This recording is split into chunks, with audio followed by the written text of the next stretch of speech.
Welcome everyone. Before we get started, I just wanted to really quickly, apologies. Okay, there we go. So before we get started, I want to mention that Amplify recently hosted a really wonderful conversation on land acknowledgements with Marissa Cummings, Risa Puleo, Steve Tamayo, and Annika Johnson, which is online at Amplify Currents or Alternate Currents, the same place this talk will be. So take a look at that if you haven't. But I wanted to try and keep that conversation going by opening this event with a quick statement that is hopefully working through some of the criticisms raised on that panel.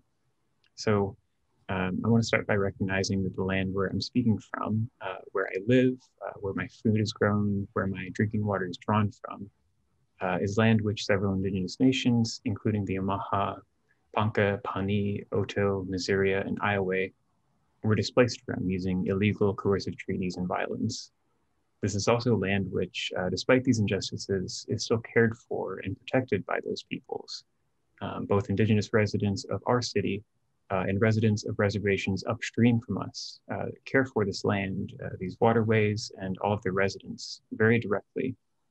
That looks like water protectors blocking pipelines which pollute the rivers we drink from.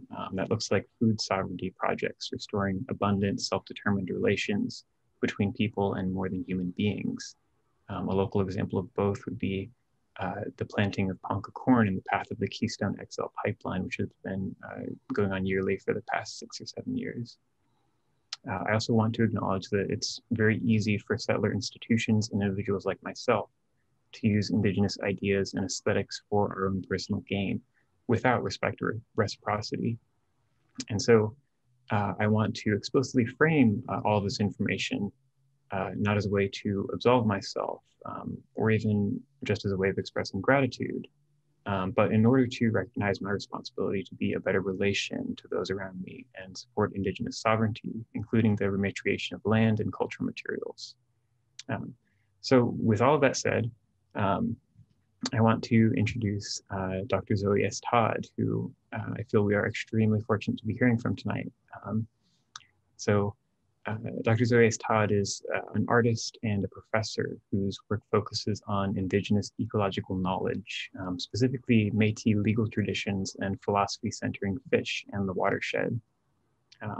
I also want to introduce Zoe as someone who does all of this work with what I think is a truly special care for the ethics of citation and pluralist relations, as someone who is thinking and practicing ethical ways of coalition building and exchanging knowledge across difference.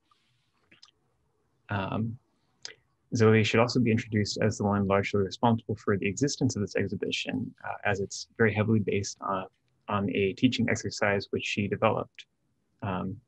So while I get a few images ready for us to look at the show, Zoe, would you mind explaining what that exercise originally looked like and what role it played in your curriculum, sort of its significance?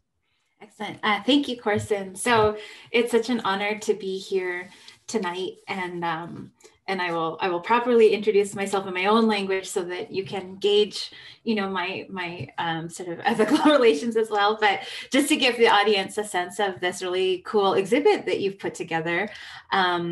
So a few years ago, when I started teaching at Carleton University in Ottawa, didn't even have my PhD yet, didn't really know what I was doing, but I had done many years of sort of experiential learning in Alberta with Model UN camps and also global education programming at the University of Alberta. And we did a lot of immersive activities. And so one day I was at a loss for sort of like how I could encourage students to engage with the watersheds that the university is in. So I just, the night before I said, well, I have a ton of Post-it notes and I'm going to take them into class tomorrow with some Crayola markers. And I'm going to ask everyone to take the Post-it notes, think of like 3 bodies of water that were very dear to them for one reason or another. And then, tell them which way was north in the classroom to sort of orient where the class was in relation to the rest of the city. And then to just populate the walls around the classroom with the names of these bodies of water. And then we sort of did a follow-up exercise where people who felt like it, we didn't pressure anyone, but anyone who wanted to share could share stories about why those bodies of water mattered to them. And it was kind of beautiful because then just the whole room was transformed with these, blue Post-it notes. And then I sort of also included information, including a quote from a talk that Caitlin Tolley gave. She's a former counselor for Kitigan-Zibi, which is an Algonquin First Nation north of where Carleton is situated in Ottawa, in unceded and uncharted Algonquin territory. And so I just was using it as a way to sort of situate the class within the watersheds that the university occupies, and then to get students sort of thinking about the spatiality of the campus, and then also the connectedness to these broader, sort of watery relationships. And then also showing how a lot of Indigenous homelands map onto watersheds. And so that like borders, state borders actually become kind of irrelevant because water is fluid and moves, and it moves people and ideas and fish and all sorts of things. So it was a hit. And so then I've used it ever since in almost every class. And then when I decided to put my materials online in the fall, I decided to include it with just, the request that if people used it, that they just, credit it back to me. And then I got this wonderful email from you asking if you could use it. And I was like, oh my gosh, like it's so much cooler than, the Post-it notes are cool, but then what you were able to do with it just like took it to this whole other level. And I'm really, really honored that you've included this in the gallery. So yeah, thank you. Well, thank you so much. That really means the world to hear. I'll pull up a couple images for people who haven't seen it themselves. Let's see. Can everyone see that okay? Perfect. Okay. So yeah, we have the idea. I mean, let's see. Here we go. So adapting this exercise to live in an art gallery and adding this visual component was a project that involved many people besides myself, again, including Alice Conley, Sarah Rowe, Amplify's Alternate Currents Working Group from last year, as well as, of course, the dozens of visitors who participated and added to the exhibition.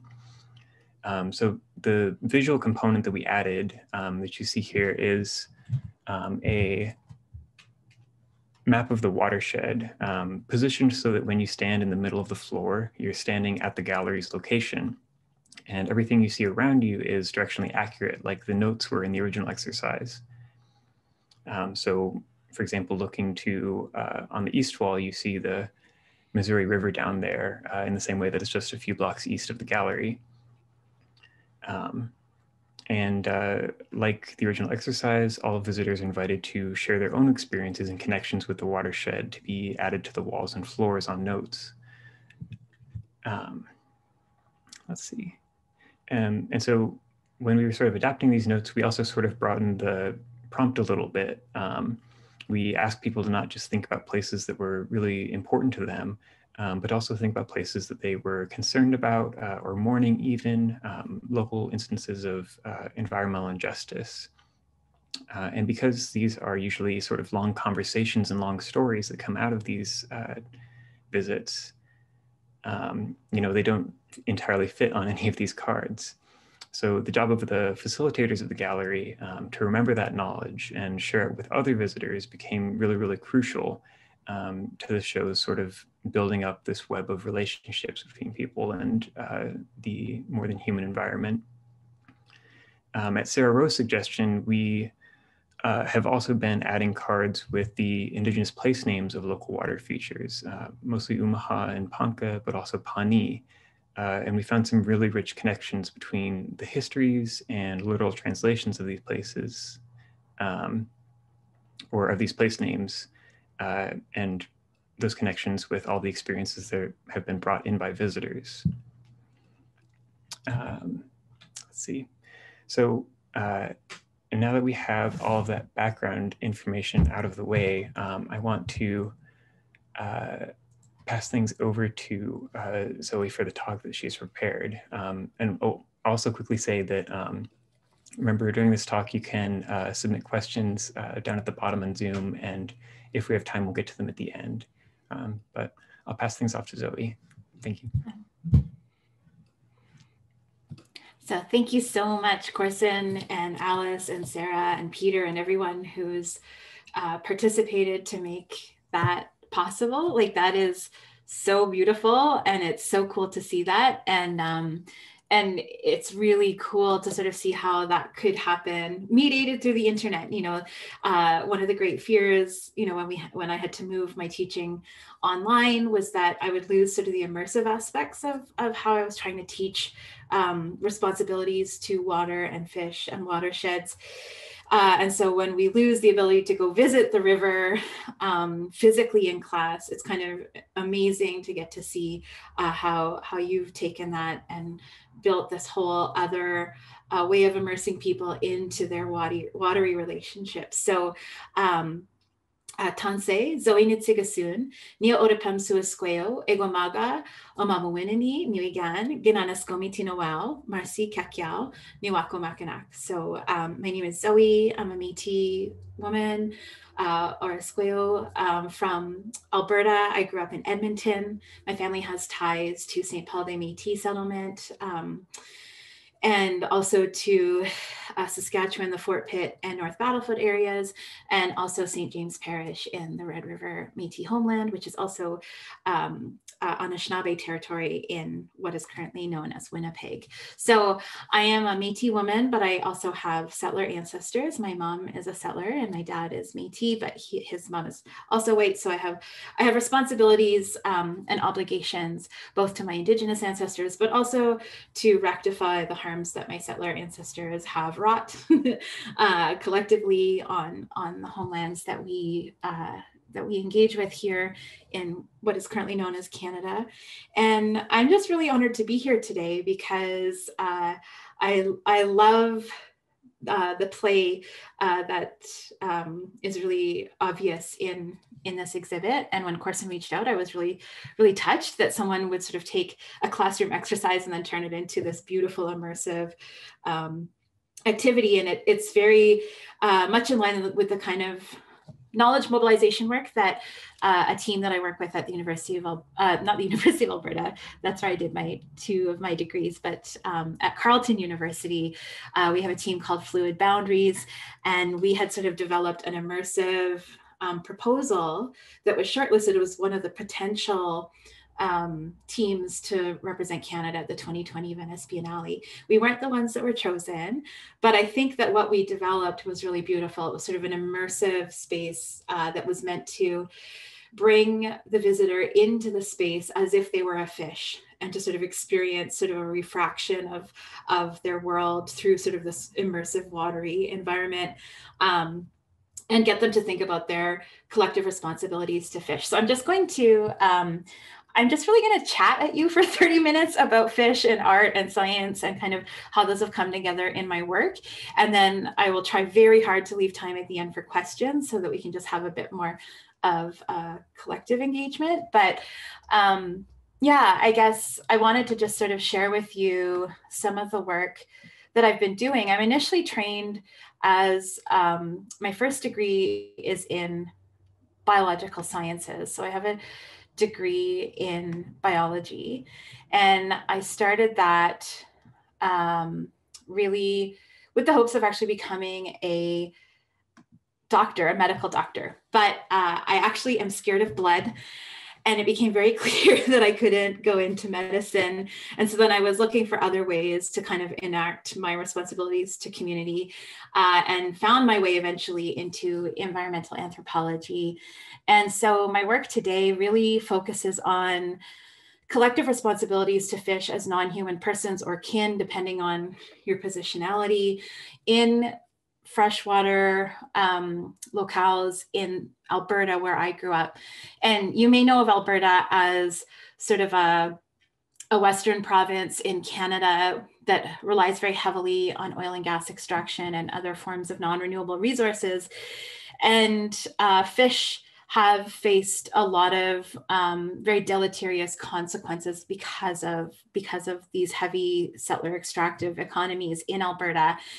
And I was really lucky to grow up in a family where my settler mom was an environmental journalist when I was growing up. So she was like one of the first people in the province to like take on the environment beat in the late 80s, early 90s. And that connected her with some really interesting scientists, environmentalists, naturalists, ecologists who are working to protect watersheds in Alberta.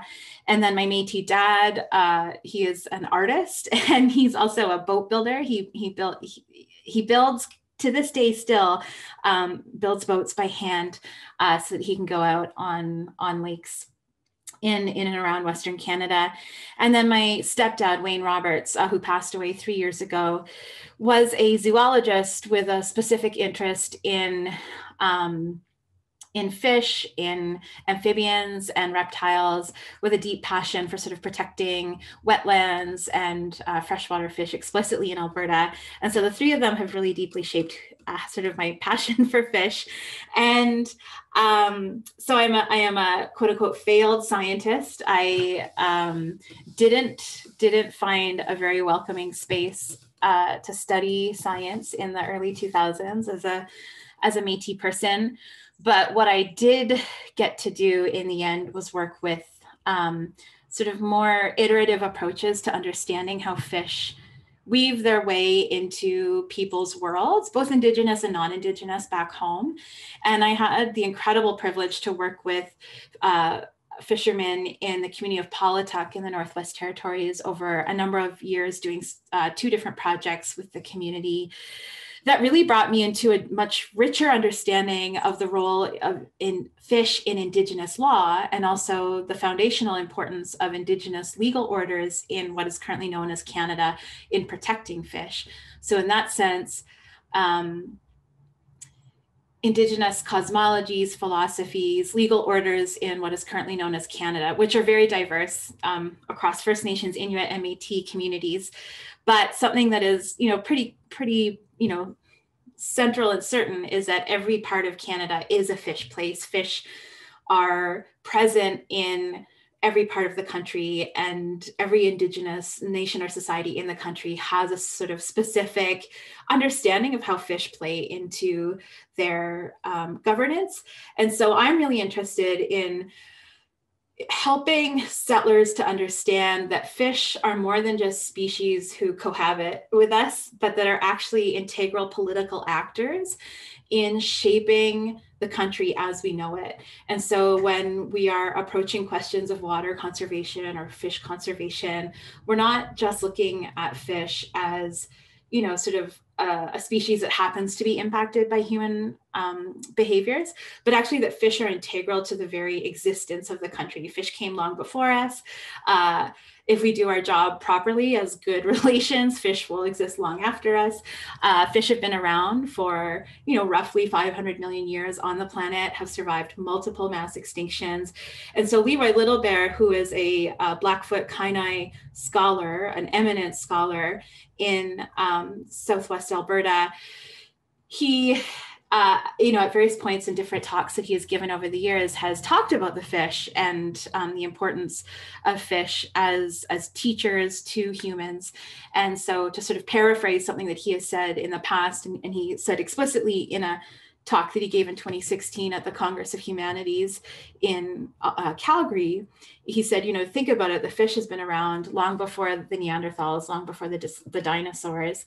I wonder what scientific formula the fish have, we should ask them. And so in my work, I'm really trying to take his question to heart, like, what do the fish have to teach us? And so this is something that is best approached interdisciplinary, transdisciplinarily, and multidisciplinarily.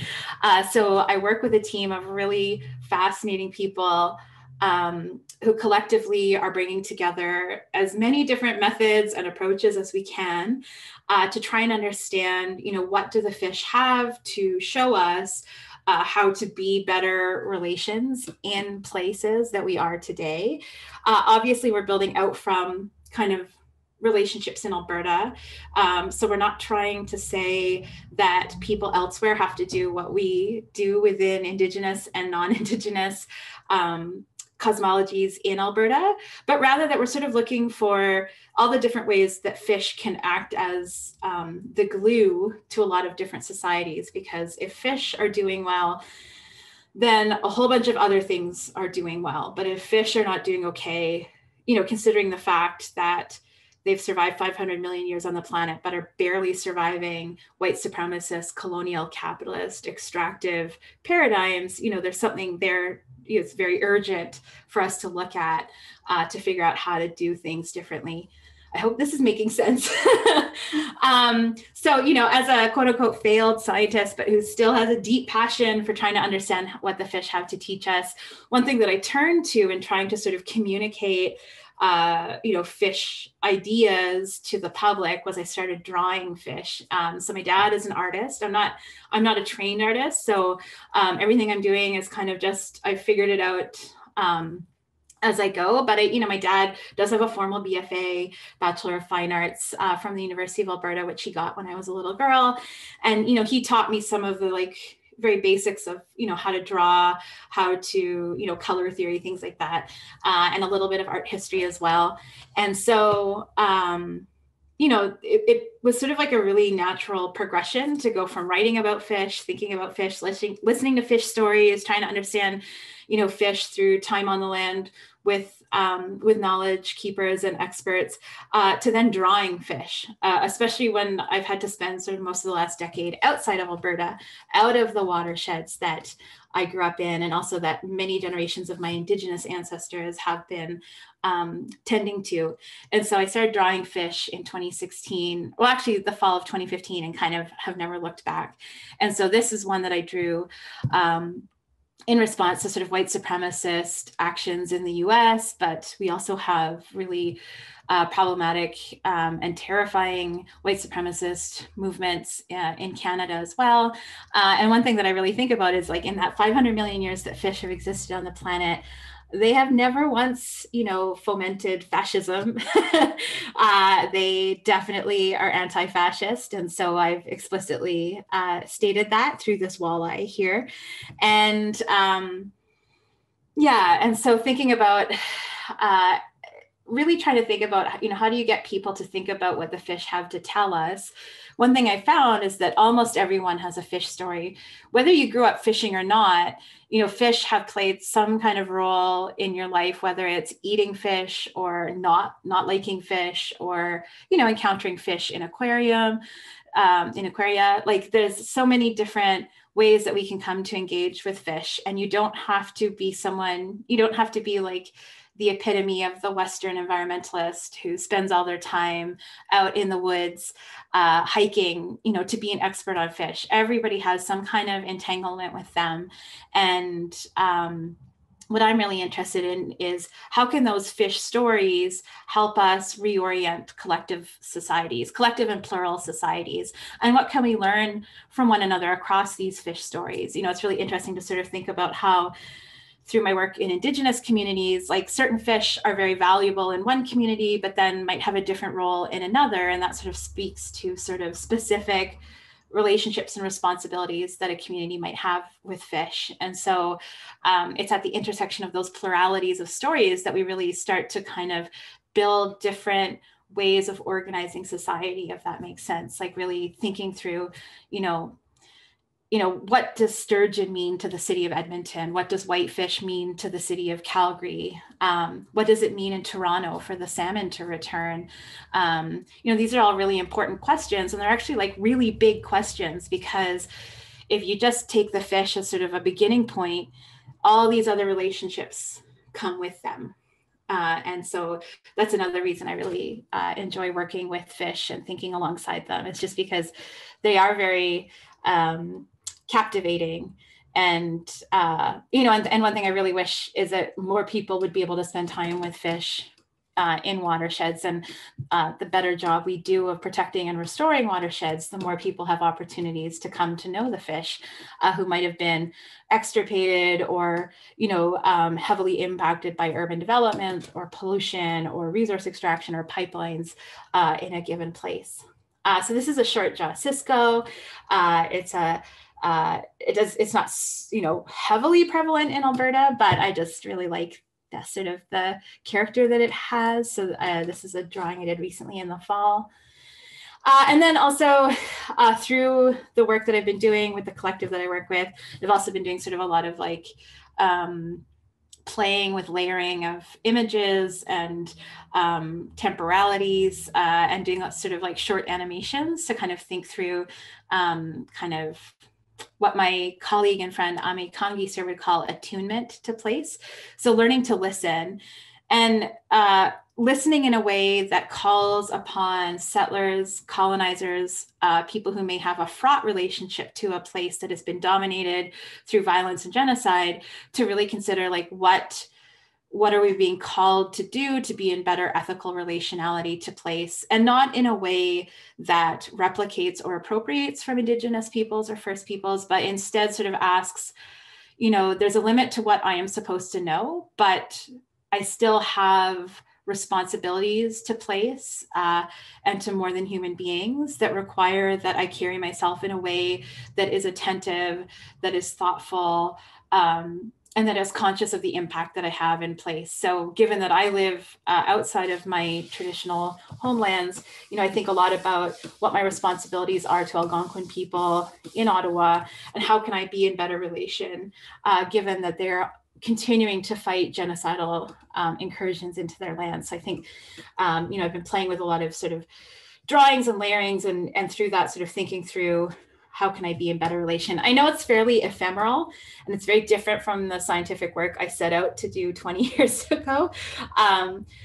But we see this as part of what our team is calling sort of a fish restoring methodology. And we draw on restoring from the work of Kutcher Whistling Baldy, who has a really beautiful piece called Coyote is Not a Metaphor, which looks at sort of the deep philosophical teachings carried in Indigenous stories, and how these are really important tools of engagement for thinking the world, not only in the way that anthropologists imagine an Indigenous way of knowing, but like in a way that is constantly renewed and engaged with and played with, and and ultimately upholds collective responsibilities and being in place. So yeah, and so I've been playing with sort of like just imagery that sort of draws attention to very minute details in the environment, to sort of think through like what could I be missing when I'm sort of caught up in sort of the human drama of my existence and the things that I get caught up in.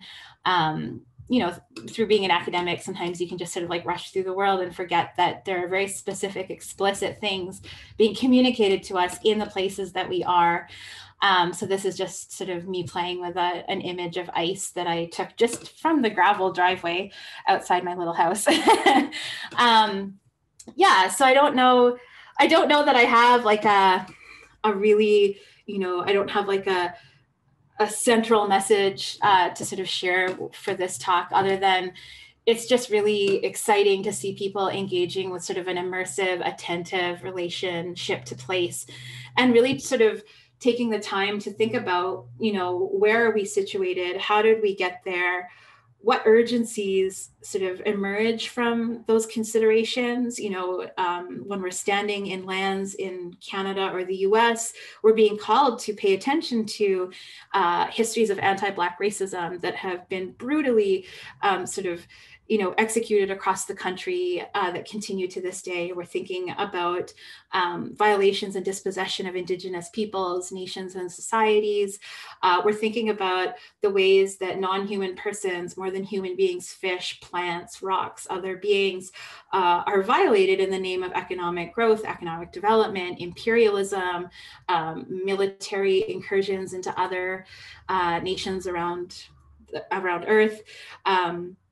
And so, I do hope that it comes through in the work that my team and I are doing, maybe not in these drawings that are shared today, other than the anti-fascist walleye, but, that also this isn't sort of a disconnected kind of ecological romanticism. Like, it's a very urgent, explicit call for all of us to sort of interrogate, what can the fish teach us about how to be in better relation in the places that we are, precisely because our continued flourishing and existence requires it. So when Leroy Little Bear calls upon us to sort of think about the dinosaurs, think about fish, it's a very explicit political call to really think through what is required and what relationships are required to live here well, and what needs to be dismantled. And so explicitly, when I think with fish, I think about how in Alberta, so Lauren Fitch, who is a retired biologist, a fisheries biologist, who's done an immense amount of really important work in the province, published a piece a few years ago looking at basically how almost every fishery every fish population in Alberta essentially is in crisis. And we also know from the Living Planet report in 2017 and other subsequent studies before and after that, freshwater fish also are explicitly understudied in Canada. They're kind of like an out of sight, out of mind entity. And so that puts them at extreme risk. But if we reorient ourselves or return to the fish, then that calls us into these different sets of relations that sort of ask, like, okay, if the fish aren't doing well, it's because cities have expanded in ways that are unsustainable. We haven't built with them in mind. In Alberta at the moment, the provincial government tried to remove really stringent protections that were put in place in the eastern slopes of the Rocky Mountains that had prevented coal mining, open pit, mountaintop removal, coal mining in the eastern slopes Category 2 lands. And they had quietly rescinded that on a Friday of a May long weekend in the pandemic last spring. And it was to open these territories, these Indigenous territories, Stoney, Blackfoot, other First Nation territories, to incredibly damaging metallurgical coal mining. And that is also the headwaters of the rivers that provide drinking water to Edmonton, Red Deer, and other major Albertan cities and provinces downstream. And what's kind of cool that has kind of emerged from that is that fish have played a really important part in the resistance to that. Paul Brandt, who is a very prominent, popular country singer, like, he spoke out with, sort of an image of him fly fishing in the region and said, this can't happen. Cor Blund, who's a very popular alt country musician, was one of the people that sort of like really took this up publicly and stood up against the provincial government for this. And then people were sharing sort of like their fishing stories and images of fishing and hiking and other things to really underscore why it was so important not to open this region up to this really, really unnecessary and violent resource extraction. The good news is that I have never seen Albertans united on anything in my entire life. I'm 38 years old, but Albertans are 100% almost. There's people who still support it, but it's a very vehement opposition, and so the province actually had to rescind quite a bit of what it had put in place. There's still pressure because it is Australian coal mining companies that are trying to push this through. But for this reason, so my team and I, we have a project, we're calling ourselves the Institute for Freshwater Fish Futures. We say that we're restoring fish futures together. We have several projects that we are currently working on collaboratively. One is a project with the Stoney Nakoda Nations in Southwest Alberta, looking at bull trout and cutthroat trout. And we're also bringing in sort of interviews with scientists to understand the work that they've done on fisheries conservation in the province over the last several decades. And our goal there is to really encourage scientists to understand the role of Indigenous law in protecting fish. So explicitly, this isn't about just like science and Indigenous knowledge was kind of existing out there as these two different sort of polar opposites, but more that Indigenous people have laws that go back to time immemorial that center fish as non-human persons with political agency, who have their own nations. They're, in some cases, some Indigenous nations view fish as having treaties and other really robust political formations that sort of delimit their presences in different watersheds. And so our work through restoring fish is to really encourage scientists to understand that they're working at the plurality, the intersection of plural Indigenous legal orders, and also that they have to explicitly take an anti-racist approach and an environmental justice approach, and really understand how environmental racism plays out in places like Alberta. And so we're just trying to encourage this work in a collaborative spirit. We're working with really exciting people. So Corson and Alice and Sarah and Peter, I just am so honored to get to, share a little bit with you today, and for the space that you've created through that beautiful exhibit. And, I hope this is the beginning of maybe some other collaborations. We would be really lucky to get to work with you in the future. And so I think that I've probably taken up all my time, and I really do want to make sure the question period is open. So just thank you for listening. I hope that made sense. And I'm always delighted to talk about fish and stories and law and art and our collective responsibilities to different freshwater fish. Oh, and I work with a team, just to make sure I recognize our team. I work with a really beautiful team made up of scholars and activists in Canada, the US, Australia, the Pacific, and Borneo. And so, we're building several sort of concurrent projects, and we're adding different sort of nodes all the time. So do feel free to keep checking back on our work, because it's just I feel like we're at the beginning of something really exciting. So No, that is wonderful, Zoe. Thank you so much. I can't tell you how exciting it is to hear about your work, and I'm so excited to see what that work looks like in the future. It already has been so formative for me in changing my relationship with the watershed locally for the better. I really cannot overstate. I'm going to be processing for years the experiences that people have brought in to this exhibition. Let's see. Well, while we're waiting for questions to come in, I might want to start by maybe asking you about some common features between our watershed, or even common or similar species, because I know the sturgeon has been really central to your work and in thinking about fish time, and that work has really helped me think about one of my own favorite fish in our local waterways, which is the alligator gar, which is, do you have them up in Alberta as well? I've never seen one, but I have a friend who is a Chickasaw Choctaw artist, and they draw beautiful. I mean, I have actually never seen one in person either.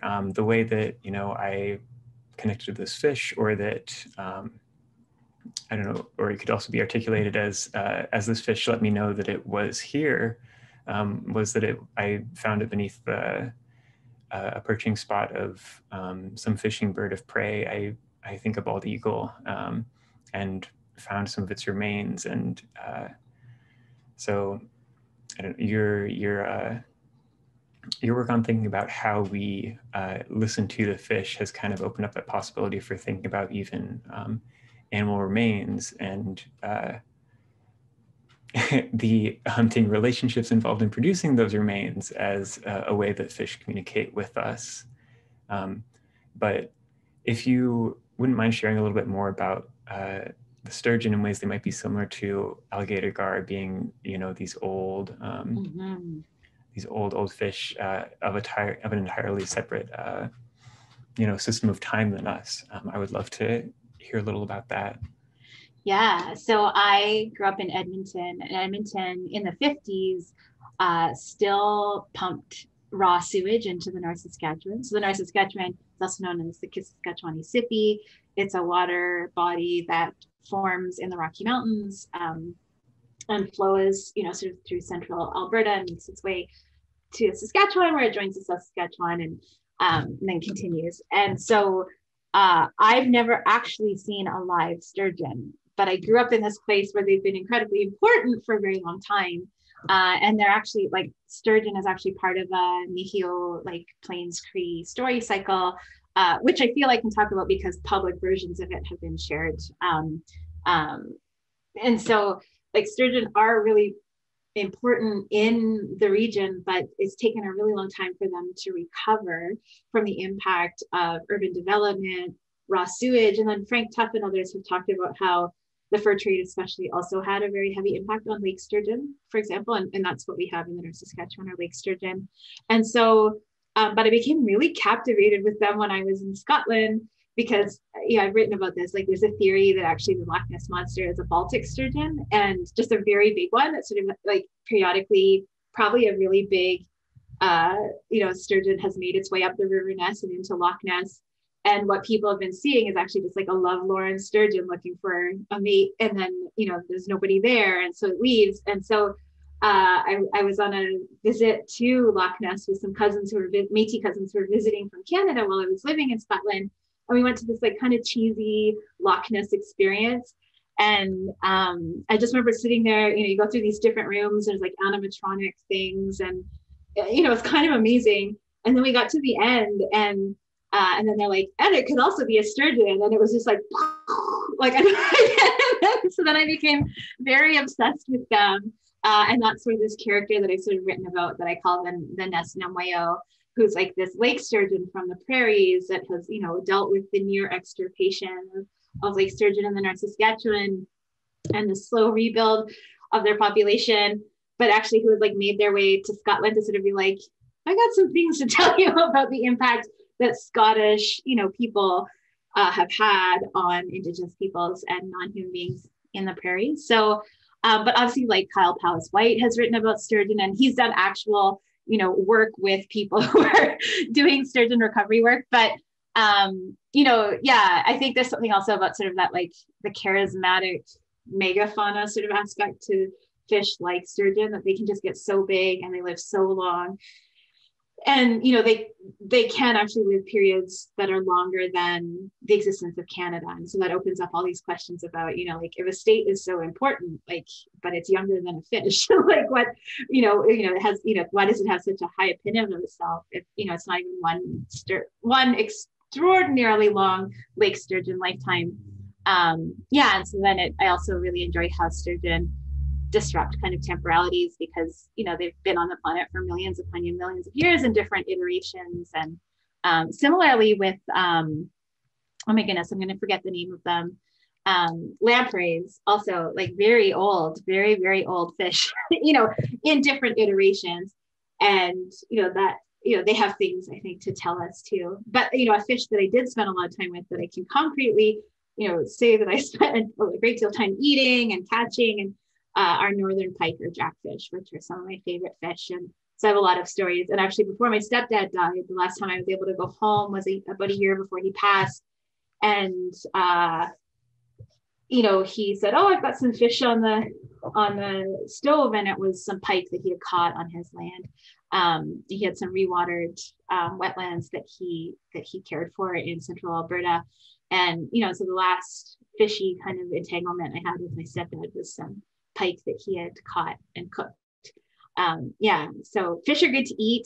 As Louis Bird says, stories are good to think with. They're like, fish are good to think with as well, but also good to eat, as long as we do that with care. Yeah. Oh, fantastic. Boy. Let's see. So we do have one question coming in from Danielle Mamers. Danielle says, thanks for a very generous talk. Both of your stories of unseen or indirect interactions with sturgeon and alligator gar is striking. Can you say more about the potential for art to circulate or regenerate animal or other than human memories? I'm particularly interested in possibilities for creatively and critically tending to other than human witnessing to histories. Mm-hmm. Oh, that's a fantastic question, Daniel. Thank Yes, you. and I know Danielle, so thank you, Danielle. That's a great question. I love my friends. I know are all very busy, and it's just such an honor when you make time to come to my talk. So, yeah, I mean, so Danielle would be familiar with the work that different people are doing with bison back in Canada, and it's just sort of the importance of art, like accessible art. Like art doesn't have to be, it doesn't have to be Banksy. Like it doesn't have to. I don't know. I just saw that someone sold the side of their house because Banksy had drawn. Or sorry, this is going to show how old and out of touch I am. Anyways, I was watching a bicycle, something called the Global Cycling Network, and they just had a clip about how Banksy had created a piece of art that integrated a bicycle, and then very quickly the owner of the building dismantled it brick by brick and sold it for $600,000. And that's one form of art. But what my dad raised me with, is this sense of like art as this very accessible, malleable, playful thing, and and that we can exist outside of sort of the official spaces that it circulates. And so I think that part of the reason I do the fish drawings is that I want folks to really understand that like art can be playful, and art can help us tell stories, and we don't have to be sort of caught up in the Western art world to be legitimate artists. And so, encouraging people to like bring art into how they do things. And I try to do that in the classroom as well, where possible, to sort of like encourage students that they can bring art into their work. And it's always so rich because it's coming from a place of sort of like their connectedness and knowing. So I don't know if I'm answering the question really directly, but, just sort of that really important, role that art can play in helping us to narrate our witnessing of violence, environmental injustice, environmental racism, and other, genocidal histories in places like Canada. But at the same time, like I work explicitly in Canada, and I don't want anyone to ever feel that I'm dictating how to do things from Canada to other places. Like I really love, getting to learn and engage with people who are working in other places that might have other approaches that are more appropriate. So like also recognizing like the limitations of where I'm coming from and being really explicit about that. And that maybe restoring isn't, an approach that will work everywhere, but where it's possible, like it's really powerful to play with it. I think that's a fantastic answer. Boy, this question, or maybe a question that kind of precedes this, is the question of how you access those other than human accounts of histories in the first place before communicating them with art. And again, the Sturgeon come to mind thinking about I'm forgetting the name of the bone. Otolith in the ear. Yes. Yeah. So as just as a way to talk about how we communicate with other than human living things about the history that they have witnessed. Would you mind elaborating on that or other examples? Yeah. So when I worked in Polituck, I worked with two really incredible fishermen and elders and knowledge keepers, Andy and Millie Thrasher. Mm-hmm. And they spent, a great deal of time taking me out on the land and teaching me things on the land. And I was really lucky to have that experience. And what was really powerful was sort of, learning about how deeply present fish were across sort of colonial experiences that have taken place in that region over the last 100 years. And so in my doctoral thesis, I actually have a chapter where I sort of look at how fish, I called them, act as human fish relations act as like a microsite of engagement for colonial encounters in Northwestern Canada, at least. And I really looked at sort of like the Oblates of Mary Immaculate. The missionaries relied heavily on fish. And actually, they were able to fish because local people taught them how to fish. But in their, like the codices, their journals, they were sort of saying like, it was divine intervention that we were able to catch fish at this one lake. And it was like, well, no, because clearly you also like, if you, a few days later or earlier, clearly credit. So, this individual from the community, in 1920s, showing you how to fish. So, and then thinking about how the Hudson's Bay Company relied very heavily on fish at posts in the north, but also throughout the Northwest. And Frank Tuff has looked at that, and Liza Piper has also kind of looked at the role that fish played in the subarctic. And so I feel like I'm losing the thread of the question, but just that, fish have been ubiquitously present through so many human encounters, both joyful, but also deeply full of sorrow. And to sort of consider, from a prairie perspective, what does that mean in the prairies where, fish live in these homelands that have been shaped by millions of years of geological development that led to, these marine worlds that Alberta's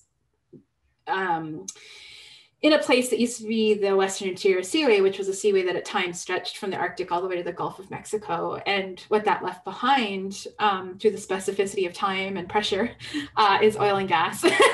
And so, so I feel like there's a really intimate connection there. And what that also brings to sort of mind is that, freshwater and marine locales are sort of often artificially thought of as separate, but it was actually 2 years ago that it dawned on me that the tiny little lake that my settler family has a cabin on in our central Alberta, the creek flows into the Athabasca, which flows into the Mackenzie, which flows into the Arctic Ocean. And so when I was working in the Arctic and considered, that I was so completely disconnected from that part of the country, actually I had spent, years as a child on a body of water that was intimately connected to that delta. And so, I think also that fish and water kind of implode a lot of the artificial boundaries that sort of human Western dominant thinking has kind of put in place to help us understand space and time and relationships. So that's another reason I love working with fish, is just that they defy a lot of categorization. And even like, there isn't even a fully formed consensus on really what is a fish, because they have a lot of these characteristics that can kind of cross boundaries. So I love that as well, that like, fish, there's like a sort of a queer aspect to fish, that they sort of implode boundaries. And yeah, so I love fish a lot. Yeah, thank you. Let's see. Oh, we've got one more question in. Sure, yeah. Maybe this will be, it looks like this should be the last one probably, but Sean Burkholder asks, and thank you so much for such an inspiring talk. You quickly mentioned this with respect to the sturgeon, or perhaps you could elaborate on the role of fish as agents or allies in questioning the conceptions of settler or Western time that dominate decision-making protocols. Yes, that's a great question. Thank you. So I'm currently working on my book. My long-suffering editor at University of Manitoba Press, so it will eventually be done. But I'm trying to take my time precisely because I want to tend to the relationships properly in the homelands that I'm writing about. But so I started working about 4 or 5 years ago on sort of a concept of sturgeon time to help me understand how all these relationships become sort of folded together in Alberta. And so thinking through, there's like multiple registers of time that sturgeon work with. There's like the 65 million years that certain forms of sturgeon have been on the planet. Then there's the up to 150 years or 140 years that like specific sturgeon can live one lifetime, and sort of thinking about how that really implodes and obliterates settler concepts of like how time matters. And that aligns with sort of Indigenous concepts of, well, to be careful not to use a pan-Indigenous concept of time. But for example, we know that many Indigenous nations in what is currently Canada and the US, have explicit knowledge of being in place 15,000 years and more, tens of thousands of years in place. And so, the sort of conceit of Western white supremacist colonial capitalism to sort of say that like 200 years in place is a long time and denotes sort of a, an authority over place is so sort of like hilarious to think about. But at the same time, I want to be careful not to dismiss that, just as fish implode borders and boundaries, making space and acknowledging knowledges that peoples who are forced to come to Canada or the US through violent machinations, through US imperialism, Canadian imperialism, the violences of the Middle Passage, that those stories that people bring also are important, and in a way can be sort of thought of in this iterative sense that they also matter, and they also are place-based here now. And so really trying to just be careful in not creating really rigid dualities about time, but just thinking about time and place kind of together. Like space, time, and matter are obviously all connected. And so just being really careful not to create binaries that prevent us from creating powerful restoring methodologies that can oppose white settler supremacy. So sort of, I don't know if that's making sense, but just the fact that sort of fish, and specifically sturgeon and lampreys and other sort of these fish that have been on the planet for a very long time, there's so much they can teach us about how they have moved from place to place, how they have, just the different ways that they've found to answer questions and the problems of existence on a planet with a very specific set of conditions.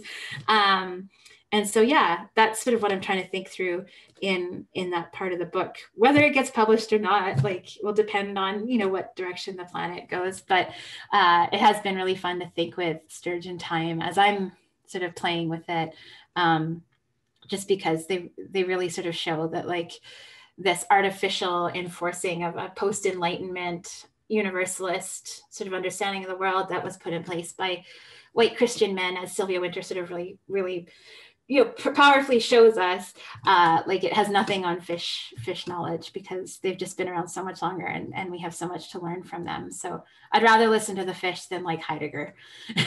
So, although I don't know. Anyways.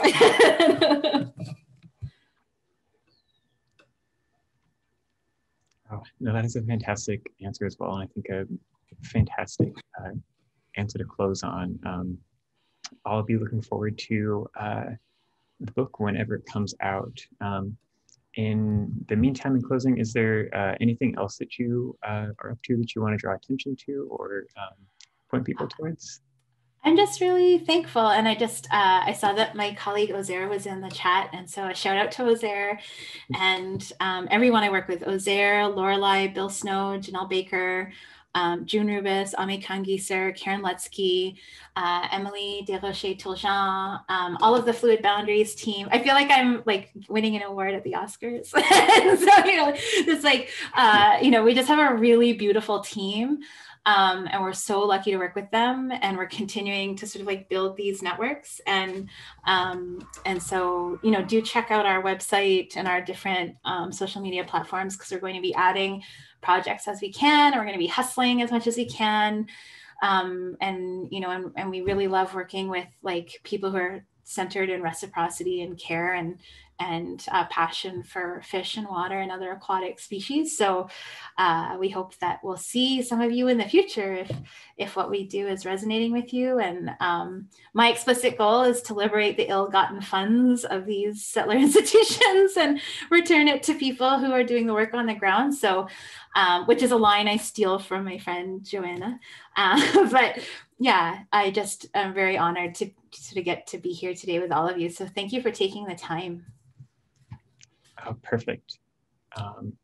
Well, I'll look forward to keeping up with your work there. The only thing I have to add is that we have 2 days remaining that the show will be up. So if you'd like, if you're in the area locally and would like to see the show, you can sign up on Amplify's website or on Instagram. So with that, again, thank you so much, Zoe. It means the world to have you here and to be able to engage with your work in this way. I'm just waving at people are saying, there's people I know are saying hi, and no, and I really am so grateful. What you did with the exhibit is just so beautiful and thoughtful, and the way that you use that perspective to kind of draw people into their awareness, like that is just so brilliant. And so, yeah, just thank you for creating that beautiful immersion for people, and I hope that there's opportunities for us to cross paths in the future. Yeah, so stay safe out there. And like you said earlier, if you ever would like to collaborate on projects, I would be so excited to work with you in the future as well. Awesome. Okay. Well, I'll keep working on the procuring the money from the excellent. Okay. Well, I guess just good night to everyone too. I hope everyone's safe out there. These are really hard times, so just take really good care. Absolutely. Good night, everyone. Thank you.